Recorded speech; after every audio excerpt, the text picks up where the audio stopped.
Second पढ़ रहे हैं 9th क्लास का is matter around us pure. इस लेसन के अंदर हम अब क्वेश्चन आता है how can we obtain coloured component from blue black ink, मतलब चाहे ब्लू इंक हो चाहे ब्लैक हो उसके अंदर से कलर्ड कंपोनेंट कैसे कर सकते हैं। हम क्या करेंगे, कलर्ड कंपोनेंट को पानी के अंदर घोल करके क्या करेंगे, उसको वेपोराइजेशन के जरिए से क्या कर सकते हैं, उनके कलर्ड कंपोनेंट को अलग कर सकते हैं। तो इसका आंसर लिख देंगे by evaporation process we can obtain coloured component from blue black ink. अब हमारे पास आता है what is centrifugation process. Centrifugation process या इसको चर्निंग के नाम से भी जानते हैं। जैसे क्या है, घरों में हम बटर को मिल्क से सेपरेट करने के लिए इस प्रोसेस को यूज करते हैं। तो हमारे पास है the process in which the denser particles are forced to the bottom and the lighter particles stay at the top when spun rapidly. क्या कहता है, जब इसमें केंद्र की तरफ,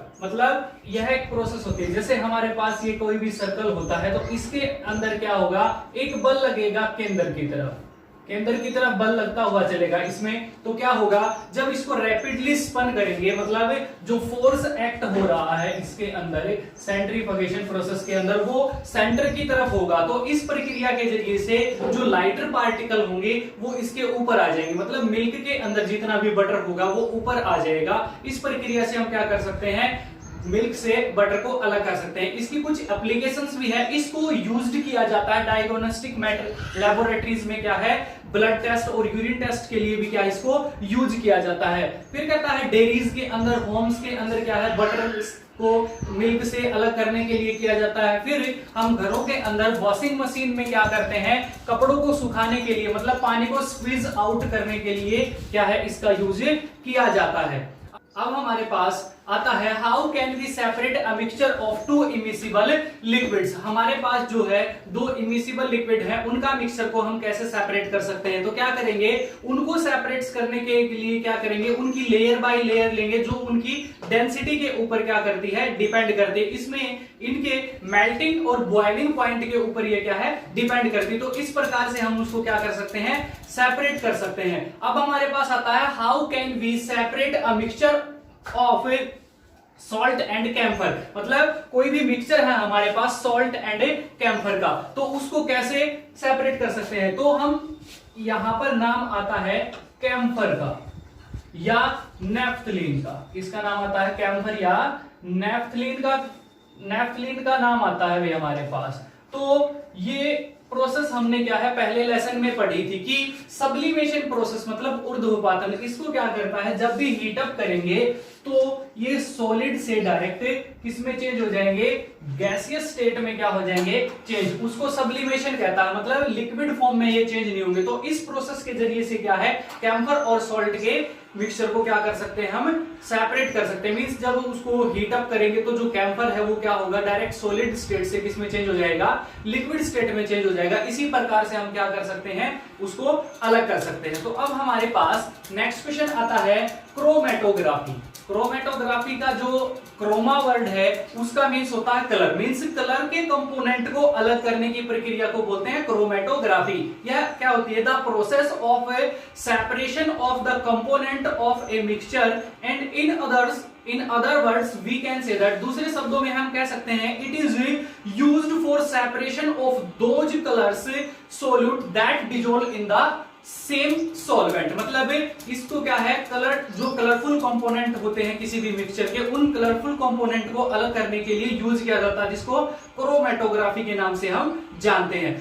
जैसे इसकी एप्लीकेशन देता है, 3 एप्लीकेशन है इसकी। जैसे सबसे पहले आते हैं हमारे पास to separate the colours in a dye, किसी भी डाई के अंदर से हम अगर कलर के कंपोनेंट अलग करने हमने तो क्या करेंगे, क्रोमेटोग्राफी का यूज करेंगे। अब हमारे पास कहता है पिगमेंट्स फ्रॉम नेचुरल कलर्स, मतलब अगर हमें नेचुरल कलर है हमारे पास, अगर उनके अंदर से हमने क्या करने, छोटे छोटे पिगमेंट्स अलग करने हैं, जो जैसे क्लोरोफिल के अंदर, क्लोरोफिल है एक पिगमेंट जिसके अंदर क्लोरोफिल पाया जाता है, जिसके अंदर क्या है, छोटे छोटे पिगमेंट्स पाए जाते हैं। तो ये नेचुरल कलर है हमारे पास, इसके अंदर से अगर क्लोरोफिल के छोटे छोटे पिगमेंट हम क्या करेंगे, अलग करेंगे, तो हमें क्रोमेटोग्राफी का क्या है, यूज करना पड़ेगा। फिर आता है हमारे पास अगर हम क्या है, कोई भी पर्सन है वो ड्रग्स का ज्यादातर यूज करता है, तो उसके ब्लड के अंदर से क्या है, ड्रग्स की क्वांटिटी को अलग करने के लिए भी हम क्या करते हैं, क्रोमेटोग्राफी का प्रयोग करते हैं। मतलब it is used for separation of drugs from a blood. अब हमारे पास नेक्स्ट क्वेश्चन आता है students, how can we separate a mixture of two miscible liquids. Two miscible liquids का क्या है, हम मिक्सचर कैसे अलग कर सकते हैं, उसको हम क्या कर सकते हैं, आसवन विधि के जरिए से। मतलब ये मेल्टिंग और बॉइलिंग पॉइंट के ऊपर डिपेंड करेगा, तो इसको हम इंग्लिश में बोलेंगे डिस्टिलेशन। तो इसका आंसर लिख देंगे, by the process of distillation we can separate a mixture of two miscible liquids. इसको हिंदी में बोलते हैं आसवन विधि। तो अब हमारे पास आती है फ्रैक्शनल डिस्टिलेशन, जिसको हम प्रभाजी आसवन विधि के नाम से जानते हैं। तो यह एक प्रोसेस होती है, the process in which two or more miscible liquids for which the difference in boiling points is less than 25 Kelvin। मतलब यह एक प्रोसेस है जिसके जरिए से दो मिसिबल लिक्विड को अलग किया जाता है, जिनके बीच में जो टेम्परेचर में बॉइलिंग पॉइंट्स में जो डिफरेंस होगा वो क्या होगा, 25 केल्विन डिफरेंस होगा। उसको क्या है, हम फ्रैक्शनल डिस्टिलेशन के जरिए से, प्रभाजी आसवन विधि के जरिए से क्या कर सकते हैं, अलग कर सकते हैं। इसको बोलते हैं फ्रैक्शनल डिस्टिलेशन। अब हमारे पास आता है, how can we obtain different gases from air. क्या करता है, जो हम मान लो air, we know that very well, हम अच्छे से जानते हैं air is a mixture of gases. Air जो है हमारे पास, जो एयर है वो क्या है, मिक्सचर ऑफ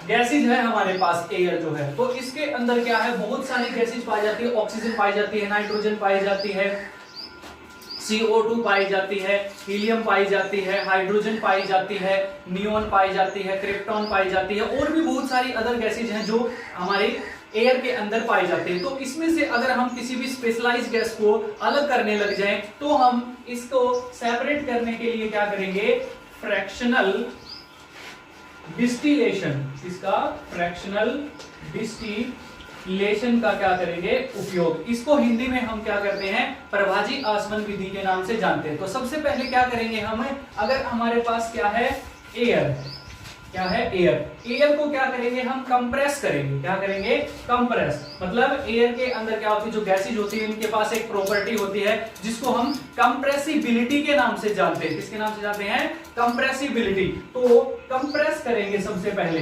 कंप्रेस करके क्या हो जाएगा, उसका प्रेशर क्या हो जाएगा, बढ़ जाएगा। तो उसको प्रेशराइज करेंगे, और प्रेशराइज करने के बाद उसके टेम्परेचर को क्या कर देंगे, कम कर देंगे। तो ये जो है एयर है वो किस में आ जाएगी, लिक्विड फॉर्म में आ जाएगी। इसमें लिक्विड एयर आ जाएगी हमारे पास। लिक्विड एयर आने के बाद क्या होगा, इनके अलग अलग मेल्टिंग और बॉइलिंग पॉइंट्स आ जाते हैं हमारे पास। इस प्रकार क्या है, किसी भी स्पेशलाइज जो होगी हमारे पास गैस, उसको हम क्या कर सकते हैं, अलग कर सकते हैं। जैसे हम क्या कर सकते हैं, ऑक्सीजन गैस को अलग कर रहे हैं, तो इसके जरिए से हम क्या कर सकते हैं, इसको अलग कर सकते हैं। स्टूडेंट्स, हमने क्या है, फ्रैक्शनल डिस्टिलेशन में पढ़ा था कि separation of components of air. आज ये उसका डायग्राम है। इसमें कहता है हमारे पास यहाँ से फिल्टर आता है, फिल्टर में से क्या होगा, इसके अंदर से क्या करेगी, एयर फिल्टर करके इसके अंदर जाएगी। तो इसके अंदर जाने के बाद क्या करेंगे, जब इनको कंप्रेस करेंगे तो यहाँ पर क्या है, एयर का प्रेशर बढ़ जाएगा। मतलब एयर अंडर प्रेशर, एयर का प्रेशर बढ़ने के बाद यहाँ से क्या होगा, जब उसका प्रेशर बढ़ जाएगा तो गर्म हवा हो जाएगी। कैसी हो जाएगी, गर्म हवा। गर्म हवा इसके अंदर से जाकर के कहाँ आएगी, इसके अंदर आ जाएगी। इसके अंदर आने के बाद क्या होगा, जो यहाँ से हम क्या करेंगे, जो फ्रीजिंग कोल्ड वाटर है, मतलब जमा हुआ पानी है, उसको क्या करेंगे, मतलब हद से ज्यादा ठंडा पानी है, इसको क्या करेंगे, इस पाइपलाइन के जरिए से गुजारेंगे। तो यहाँ से पानी आउट हो जाएगा। तो यहाँ से जो हॉट एयर आएगी वो इससे टकरा करके कैसी हो जाएगी, कोल्ड एयर आ जाएगी। जब इसका प्रेशर क्या करेंगे, बढ़ा देंगे, उसको कंप्रेस भी करेंगे, तो उस दौरान क्या होगा, इसका टेम्परेचर बढ़ जाएगा। लेकिन जब एयर क्या होगी, कोल्ड वाटर के कांटेक्ट में आएगी, तो ये कैसी हो जाएगी, कोल्ड हो जाएगी। कोल्ड होने के कारण ये क्या होगी, इसमें से घूम करके क्या आएगी, इस नलिका के जरिए से कोल्ड कंप्रेस्ड एयर यहाँ से टकराने के बाद यहाँ से इस पाइप के जरिए से यहाँ से आएगी, और यहाँ से क्या करेगी, ये सेपरेशन ट्यूब है, तो इसके अंदर क्या होगा, इसका अलग अलग सेपरेशन हो जाएगा। तो इसके अंदर जब ये आएगी यहाँ से, तो यहाँ से इस नलिका के जरिए से इस साइड आ जाएगी। जैसे हमने बताया था आपको को कि ड्राई आइस, CO2 को ही हम क्या कहते हैं, ड्राई आइस के नाम से जानते हैं। तो CO2 out as dry ice, dry ice के रूप में इस नलिका से बाहर आएगी और क्या होगा, इसके अंदर से जब ये जाएगी यहां से जब ये जा रही है तो ये क्या जाएगी, एक्सपेंशन जेट के अंदर जाएगी। तो ये क्या कर देगा, इसका एक्सपेंडेशन कर देगा, इसके बीच की जो मॉलिक्यूल्स हैं उसकी एक्सपेंडेशन कर देगा, दूरी बढ़ा देगा, मॉलिक्यूल्स को दूर दूर कर देगा। अब ये हमारे पास है, इसके अंदर होगी लिक्विड एयर, लिक्विड एयर के रूप में लेकर के आते हैं। तो आगे जाएंगे हम, तो नाइट्रोजन और आर्गन क्या है, इस रास्ते के जरिए से हमारे पास कहाँ है, बाहर निकल जाएगी और इस ट्यूब के जरिए से इस वाले में क्या होगा, जो लिक्विड ऑक्सीजन है वो सेपरेट हो जाएगी। और इस सारी की सारी ये जो यहाँ से प्रोसेस हो रही है इसको फ्रैक्शनल डिस्टिलेशन कॉलम कहा जाता है। मतलब प्रभाजी आसवन विधि के जरिए से हम क्या कर सकते हैं, एयर के जो कंपोनेंट्स हैं हमारे पास उनको हम अलग अलग कर सकते हैं। तो ये जो है इनके बॉइलिंग पॉइंट्स के ऊपर क्या करता है, डिपेंड करता है। जो हमारे पास ऑक्सीजन है उसका बॉइलिंग पॉइंट जो है हमारे पास -183 डिग्री सेल्सियस जो है वो है। इस पर ये क्या है, लिक्विड फॉर्म के अंदर आ जाती है। इसी प्रकार से नाइट्रोजन का अलग होगा, आर्गन का अलग होगा। इसी प्रकार से क्या है, हमें एयर के कंपोनेंट को इस प्रक्रिया के द्वारा, जिसको हम फ्रैक्शनल डिस्टिलेशन का नाम देते हैं, इसके द्वारा क्या कर सकते हैं, अलग अलग कर सकते हैं। Thank you.